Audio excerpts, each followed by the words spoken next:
talagang rumalagasa na naman ang ilog natin ngayon dito. Ayan, kami po ay dito po sa Purok Pagkakaisa. Lahat po ng mga tao ay nagkulong-kulong para maibuhat natin yung mga gamit ng mga ating kasamaan para iwasan natin maanod ang mga gamit dahil po masyadong mahal din po ang gamit. Ayan, ang iba po ay ang mga manok, hayop po ay pinataasan na, tinaas na.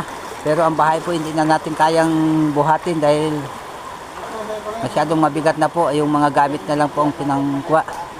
Ayan po, kung makikita nyo po yung bahay na ito na isa po ay pinasok na ng tubig. Ayan. Ayan po, pili ka nang lumusot dito sa bahay na ito po. Ay kung sino pong maawa dito, sana po tulungan itong bahay na ito na mapaayos naman po sa susunod. Pag wala na pong baha, ay walang wala na talaga. Pati mga gamit daw ay naubos na. Grabe namang lakas ng bagyong Juan na ito. Ayan po, at pwede mo nang languyan pala ito mga kabady. Parang swimming pools na ito. Ayan, pasukin po natin ang bahay ng ating kabady. Kung gaano na po kalalim. Ayan po, kung nakikita nyo po. Ayan. Pwede nyo po ilusot ito. Ayan na po, pwede na po kayong lumusot, pwede na po kayong lumangoy. Ayan. Yung kitang-kita nyo po mga kabady, oh. Oh. Aray. Sana po may maawa rin dito at may magtulong din po sa atin.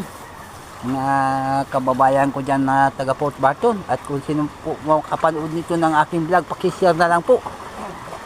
Ayan. Para matulungan po natin ito.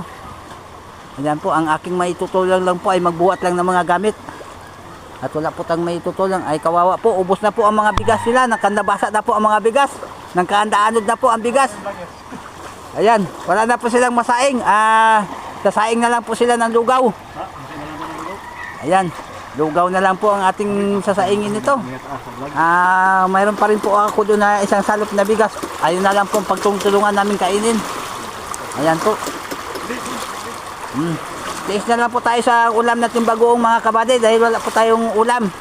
Ang isang salop po sa ingin natin para mayroon po tayong kakainin mamaya.